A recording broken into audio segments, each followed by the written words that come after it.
Mesh analysis basically mesh हम कहते हैं लूप को। जैसे कि यहाँ पे आपको एक सर्किट नजर आ रहा है, तो इसमें 1 2 3 4 5 लूप्स हैं। ठीक है, 1 2 3 4 5 लूप्स। तो मेश एनालिसिस में हम क्या करते हैं कि हर लूप के ऊपर केवीएल अप्लाई करते हैं और उस सर्किट को हम सॉल्व करते हैं, मेश करंट्स फाइंड करते हैं। मेश करंट्स आप उनको लूप करंट भी कह सकते हैं कि हर एक लूप में हम एक करंट जो है वो लेते हैं, सपोज करते हैं और उस करंट को हम फाइंड करते हैं। तो इसको हम लूप एनालिसिस भी कह सकते हैं। तो बेसिकली हम केवीएल यूज करते हैं कि हर एक लूप में हम क्या करेंगे, केवीएल अप्लाई करेंगे। अगर किसी को नहीं पता कि लूप किसे कहते हैं या फिर केवीएल कैसे अप्लाई होता है, तो वो डिस्क्रिप्शन में जाके वो दोनों वीडियोस भी देख सकता है। तो मेश एनालिसिस के स्टेप्स की तरफ आते हैं। सबसे पहला स्टेप ये है कि हमने मेश करंट्स असाइन करने हैं। जैसे कि फॉर एग्जांपल ये लूप है, ये सर्किट है हमारे पास, तो इसमें 5 मैशेस हैं। तो हम क्या करेंगे, हर एक मैश को एक करंट असाइन करेंगे। वो हम प्रॉब्लम सॉल्व करेंगे आगे जाके, तो और क्लियर आपको हो जाएगा। दूसरा जो स्टेप इसमें आता है कि हम क्या करेंगे कि मैश एनालिसिस में दूसरा स्टेप ये है कि हम हर एक लूप पे या हर एक मैश पे हम केवीएल अप्लाई करेंगे। जैसे कि हमने मैश करंट्स फाइंड करने हैं, लेकिन हमारे पास केवीएल अप्लाई करने से हमारे पास वोल्टेजेस आएंगे, तो हम उन वोल्टेजेस को करंट्स में कन्वर्ट करेंगे। तो उन करंट में कन्वर्ट करने के बाद हमारे पास मैश करंट्स आएंगे, फिर उन करंट को इक्वेशन की फॉर्म में हम सॉल्व करेंगे। तो एक बात, वैसे हम केवीएल अप्लाई करते हैं तो हम पहले भी, इससे पहले हम पढ़ चुके हैं कि क्लॉकवाइज हम अप्लाई करते हैं या एंटी क्लॉकवाइज, काउंटर क्लॉकवाइज, आप दोनों मेथड ही मैश एनालिसिस में यूज कर सकते हैं। तो बेहतर ये होगा कि आप किसी एक मेथड को लेके चलें। आप हमेशा क्लॉकवाइज लगाएं या हमेशा काउंटर क्लॉकवाइज लगाएं, ताकि आपको कंफ्यूजन ना हो। ऐसे नहीं हो सकता कि आप पहली लूप में जो है क्लॉकवाइज केवीएल लगा रहे हैं, दूसरी लूप में जाके आप एंटी क्लॉकवाइज लगा रहे हैं। इस तरह आपका जो है वो मेथड रॉन्ग हो जाएगा।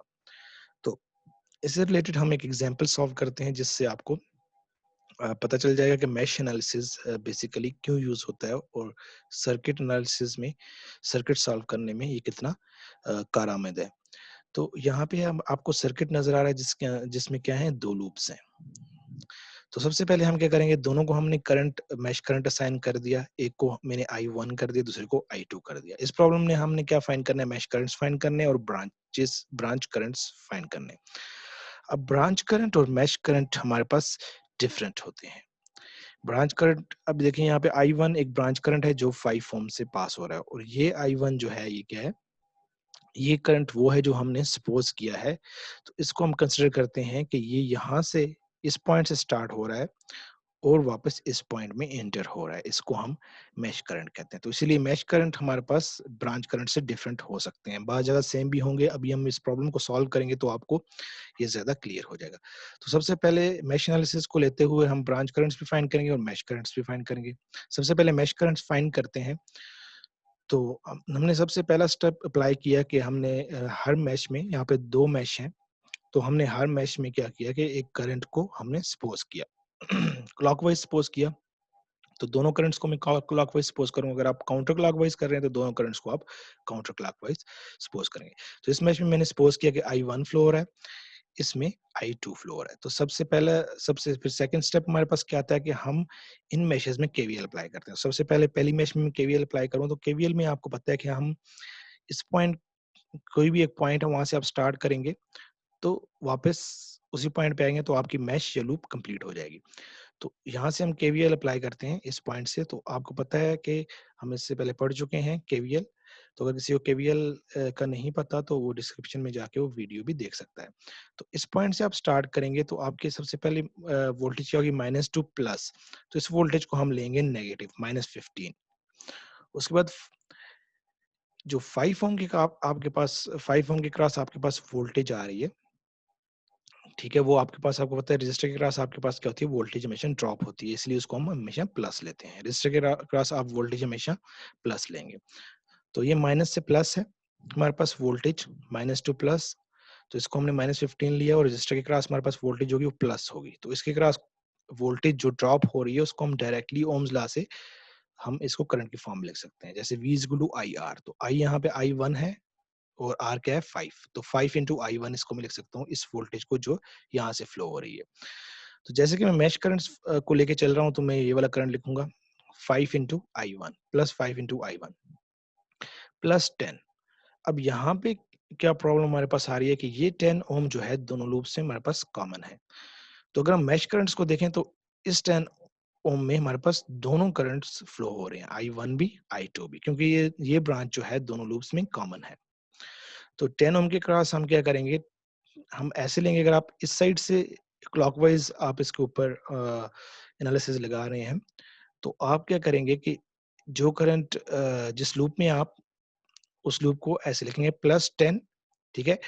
तो उसी तरह ओम्स लॉ लगाते हुए, जैसे कि यहाँ पे वोल्टेज जो भी इसके क्रॉस ड्रॉप हो रही है वो प्लस है, उसके बाद 10 हमने लिखा रजिस्टर R, तो करंट देखते हैं इसके में कौन सा फ्लो हो रहा है, ठीक है? डायरेक्टली मैं ओम्स लॉ के थ्रू इसको R इंटू आई लिख रहा हूँ, V is equal to R I या आई आर। तो I यहाँ पे वोल्टेज जो है हमारे पास प्लस आएगी, तो I यहाँ पे क्या है कि दो करंट फ्लो हो रहे हैं, तो मैं क्या करूंगा I1 माइनस I2, करंट की जगह क्या लिखा I1 माइनस I2। तो जिस डायरेक्शन में आप जा रहे हैं, अभी हम I1 मैश 1 की डायरेक्शन में जा रहे हैं, तो इस करंट को मैं पहले लिखूंगा I1, और ये करंट इसके अपोजिट है, ये इस साइड फ्लो हो रहा है, जबकि I1 जो है वो डाउनवर्ड फ्लो हो रहा है। अभी मैं मैश करंट्स की बात कर रहा हूँ, मैं लूप ब्रांच करंट्स की बात नहीं कर रहा। देखिए अब यहाँ पे क्या हो रहा है, हमारे पास 10 ओम को दोबारा देखते हैं कि हमारे पास I1 जो है वो इस साइड पे फ्लो हो रहा है, और जबकि मेरे पास जो I2 है, जो इस लूप करंट की बात करें तो हमारे पास इस साइड पे फ्लो हो रहा है। तो जैसा कि आपको पता है, जैसे पहले भी हम डिफाइन कर चुके हैं कि किसी ब्रांच में दो करंट फ्लो नहीं हो सकते। तो अगर दो करंट की वैल्यूज आ रही हैं तो हम उनको आपस में माइनस करेंगे, तो हमारे पास एक रिजल्टेंट करंट ही फ्लो होगा। तो इस 10 ओम के क्रॉस हमारे पास जो है I1 जो पिंक में मैंने शो किया, I1 की डायरेक्शन हमने ली I1 माइनस I2, जो ऑपोजिट डायरेक्शन है उसको नेगेटिव में ले लूंगा, I1 माइनस I2। तो ये वाली वोल्टेज भी हमने लिख ली। फिर हमारे पास 10 वोल्ट आ गया, प्लस टू माइनस हमारे पास वोल्टेज में यहाँ प्लस होती है, इसके बारे में हम केवीएल में ऑलरेडी पढ़ चुके हैं। तो +10 is equal to 0, sum of all the voltages in the loop is equal to 0। तो यहाँ पे 1 2 3 4 कंपोनेंट्स हैं, तो हमारे पास कितनी वोल्टेजेस आई, 1 2 3 4, ये 4 वोल्टेजेस आई। और ये 5 ओम के क्रॉस और 10 ओम के क्रॉस जो वोल्टेज थी, उसको मैंने करंट और रेजिस्टर में कन्वर्ट कर दिया, क्योंकि मैंने अपने इक्वेशंस को मैश करंट्स में कन्वर्ट करके फिर उन इक्वेशंस को सॉल्व करके मैं अपना आंसर निकालूंगा। तो इसके बाद हमारे पास क्या है कि अभी हम क्या करेंगे, देखेंगे यहाँ से एक क्वेश्चन हमारे पास बनेगी। तो +10 I1 हो जाएगा, ये प्लस माइनस -10 I2 होगा, तो 5 I1 प्लस 10 I1, ये हमारे पास 15 I1 हो जाएगा। तो -10 I2 और ये -15 प्लस 10 हमारे पास -5 हो जाएगा। तो ये क्वेश्चन हमारे पास इस तरह कुछ बनेगी, 3 I1 5 से डिवाइड करेंगे दोनों साइड पे, तो 3 I1 minus 2 I2 is equal to 1। ये हमारे पास इस मैश की इक्वेशन बनी। तो अब हम जाते हैं दूसरे मैश की तरफ, ये मैश 2।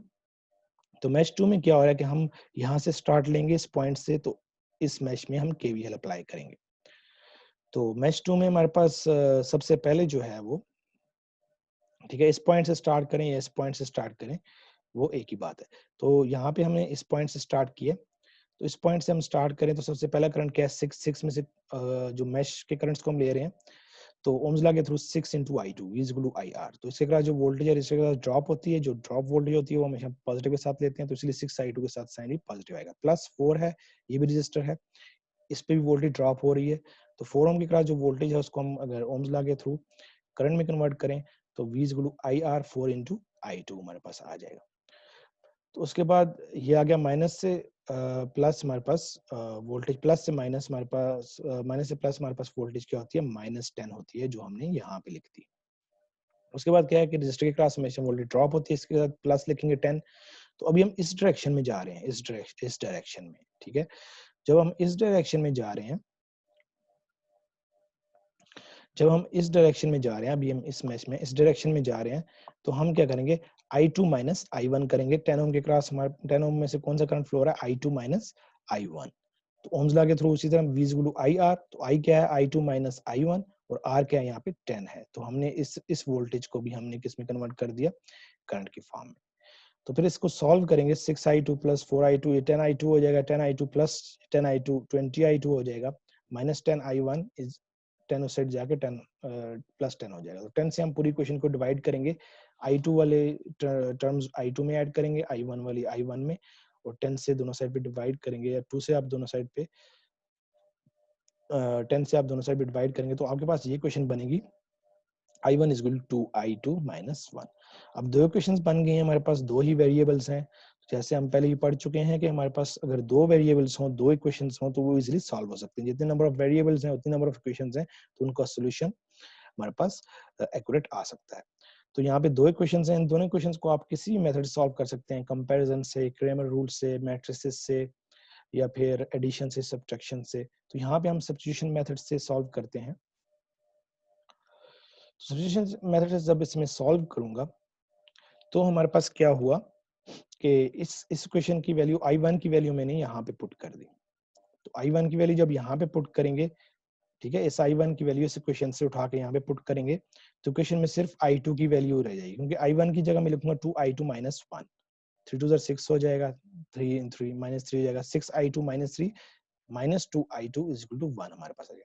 इस इक्वेशन को जब सॉल्व करेंगे 6i2 minus 2i2 हमारे पास 4i2 आएगा और ये माइनस 3 उस साइड जाके प्लस 3 हो जाएगा, 3 प्लस 1 4 आ जाएगा। तो हमारे पास i2 आएगा 1 एम्पियर, क्योंकि 4i2 is equal to 4 होगा, 4 4 के साथ cancel, i2 is equal to 1 ampere. इस i2 को आप इस क्वेश्चन में जब पुट करेंगे तो आपके पास क्या आंसर आएगा, 2 into i2 की जगह मैं 1 पुट करूं तो 2 minus 1 1 एम्पियर। तो 1 i1 मेरे पास क्या आ गया, 1 एम्पियर आ गया। तो ये तो हो गए मैश करंट्स, i1 की वैल्यू मेरे पास आई 1 एम्पियर, i2 की भी मेरे पास आई 1 एम्पियर। अब जाते हैं ब्रांच करंट्स। तो यहाँ पे आपको पता चल जाएगा कि ब्रांच करंट्स और मैश करंट्स में क्या डिफरेंस है। तो देखिए यहाँ पे हमारे पास अगर हम i1 को लें, अगर हम ब्रांच करंट्स को लें तो ये 5 ओम में से जो करंट कैपिटल i1 जो ब्रांच करंट पास हो रहा है, ठीक है, और 5 ओम के क्रॉस ही i1 भी पास हो रहा है। तो 5 ओम के क्रॉस हमारे पास करंट जो है हम मैश एनालिसिस हमने लगाया था तो क्या फ्लो हो रहा था, i1। तो इसीलिए हमारे पास ये current i1 is equal to small i1। यहाँ पे 5 ओम के क्रॉस जो करंट होगा वो लूप मैश 1 के करंट होगा, ठीक है। तो i1 is equal to i1 हमारे पास आ जाएगा, तो ये हमारे पास आएगा 1 एम्पियर ही। तो ये ब्रांच करंट हमारे पास 5 ओम के क्रॉस क्या आ गया, 1 एम्पियर। अब हम जाते हैं 6 ओम की तरफ। तो 6 ओम में अब देखें तो 6 ओम में कौन सा करंट, मैश करंट कौन सा फ्लो हो रहा है, i2। तो 6 ओम में से जाहिर सी बात है यही करंट फ्लो हो सकता है, तो i2 मेरे पास फ्लो हो रहा है। तो इसीलिए हमारे पास i2 is equal to i2 capital i2 जो ब्रांच करंट है इज इक्वल टू जो मैश करंट है i2 स्मॉल i2, ये हमारे पास इक्वल आ जाएंगे। तो ये भी हमारे पास आ जाएगा 1 एम्पियर। तो अब आ जाए 10 ओम की तरफ। तो 10 ओम में तो दो करंट फ्लो हो रहे हैं मैश करंट अगर हम देखें तो, क्योंकि मैश करंट मेरे पास नोन है। तो 10 ओम में से टोटल करंट जो अगर i3 को देखें तो टोटल करंट क्या फ्लो होगा, i1 माइनस i2, दोनों का सब्ट्रैक्शन, क्योंकि किसी ब्रांच में दो करंट फ्लो नहीं हो सकते। जब आप सर्किट को सॉल्व कर रहे हो तो किसी ब्रांच में अगर दो करंट्स आ जाएं तो आप उन दोनों को आपस में सब्ट्रैक्ट करते हैं। i3 की डायरेक्शन में हम इसे सब्ट्रैक्ट करेंगे i1 माइनस i2। तो i1 मेरे पास 1 एम्पियर है, i2 मेरे पास 1 एम्पियर है, तो 1 माइनस 1 मेरे पास क्या हो जाएगा, 0 हो जाएगा। तो ये 10 ओम के क्रॉस जो ब्रांच करंट है वो मेरे पास 0 एम्पियर है। तो ये तो हो गया